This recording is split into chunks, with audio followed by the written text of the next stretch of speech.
Mets ça. Non, papa, ça pue le vieux poulpe, je mets pas ça. Ah non, écoute, tu fais un effort. Pour une fois que tu viens, t'as vu le retard qu'on a déjà? Je t'avais dit que j'avais un truc à faire aujourd'hui. Quel truc? Jouer à la console avec tes deux potes débiles? Écoute, t'avais dit que j'étais pas obligé de venir.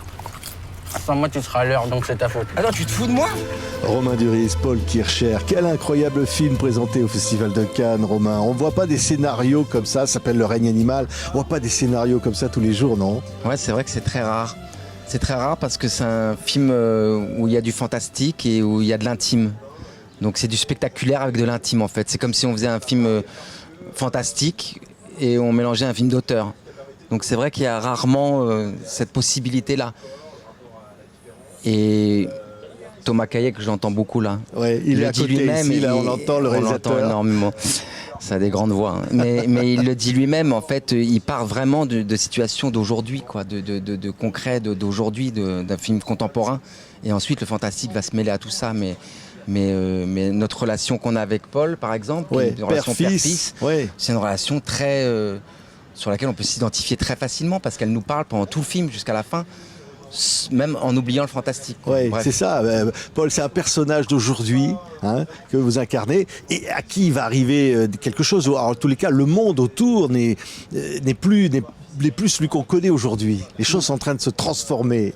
Oui, et ce décalage-là permet de plonger dans cette relation, par exemple père-fils, qui est tout à fait d'aujourd'hui, mais de manière plus intense et d'aller plus loin justement avec ces événements fantastiques, quoi. Ouais, on va regarder la bande-annonce, Le règne animal. Étonnant. Émile! Oh! Tu remontes dans la voiture? Émile! Émile, t'arrêtes ton cirque. C'est quoi ton problème? Écoute, on a rendez-vous tous les deux, on y va tous les deux. Point, j'ai pas envie de discuter.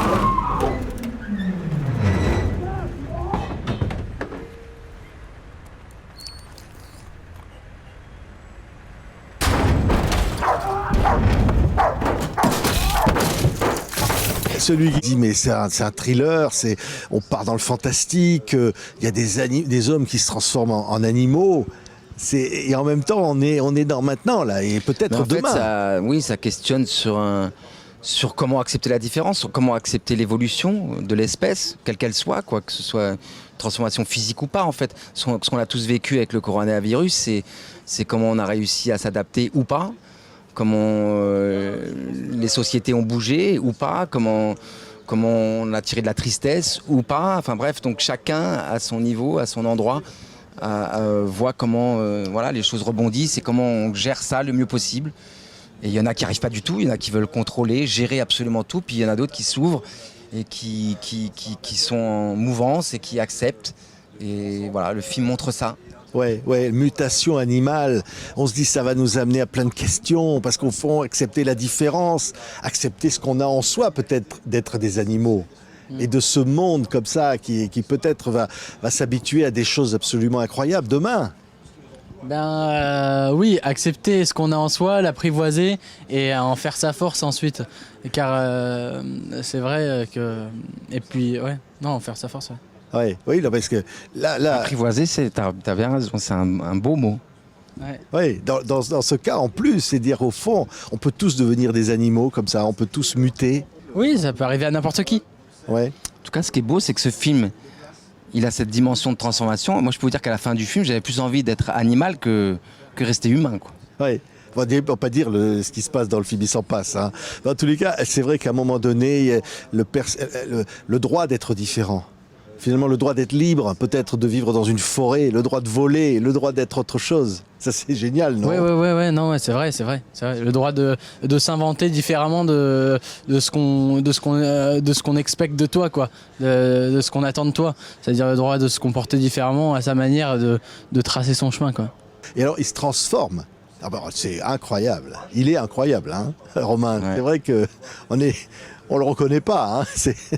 Il fait peur, hein, non, quelque part, non? Ouais, je peux pas dévoiler le film, mais il y a beaucoup d'amour, quoi, entre le père et le fils. Il y a beaucoup justement d'acceptation. C'est là que l'histoire est belle. C'est qu'au départ, le père veut être père, et puis au fur et à mesure du film, il accepte l'évolution de son fils, et quelle qu'elle soit, et comment le regarder, comment l'écouter.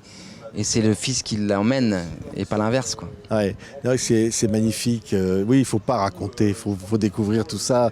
Mais on s'imagine que dans des forêts, peut-être après avoir vu ce film, qu'on va se balader dans une forêt, et on va se dire qu'il y a peut-être quelque chose qui se cache derrière un arbre, comme ça. C'est ça le cinéma, au fond, ça fait rêver. Hein. Ouais, et même en fait, ça m'a fait voir aussi la part aussi d'animal que chacun a sous son visage, et comme les animaux, leur part humaine aussi qu'ils ont en commun avec nous aussi, sous leur peau couverte de poils. Ah, c'est vrai. Hein. Mais alors justement, enfin, là, être ce personnage, Paul, alors là.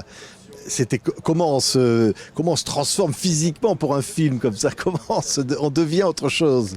Moi, ce que j'adore avec ce personnage, c'est que il fait ce chemin qui est transformation de l'adolescence à l'âge adulte, quoi, et qui surgit tout comme ça, et donc il est obligé de s'y confronter. Et en fait, il traverse des moments de crise intense avec le père aussi, et en fait, il retombe à chaque fois sur ses pattes, et il en devient plus fort à chaque fois. Et au lieu qu'on peut se dire parfois c'est fini, non, il en devient plus fort. Et comme tous les personnages dans ce film, et il prend de l'ampleur, quoi. Et à la fin, voilà, il y est, et il est devenu adulte, quoi. Au fond, de nous dire, ouais, on est quand même des animaux. On n'est que des animaux, mais c'est déjà beaucoup. Alors, t'es quel animal, toi, hein? Je sais pas. Non, mais c'est vrai que sur le désir, c'est le truc quand ces personnes-là commencent à se transformer en animaux, il y a beaucoup de peur au début, la peur de pas pouvoir se comporter socialement aussi avec le reste des autres personnes, la peur des comportements différents, la peur de différentes personnes qui cohabitent dans ton corps, quelque chose de nouveau. Et ensuite, ça va vers le désir aussi, une fois qu'ils acceptent qu'ils deviennent des animaux, le désir de vraiment explorer tout ce que ça implique, tout ce que ça peut permettre, et tout le plaisir qu'ils peuvent prendre aussi en étant ces animaux, quoi. Ouais. Quel animal, Romain, Moi, vous voudriez être? léopard. Un léopard. Ah bah c'est bien. Ça va vite. Ça va vite. Paul?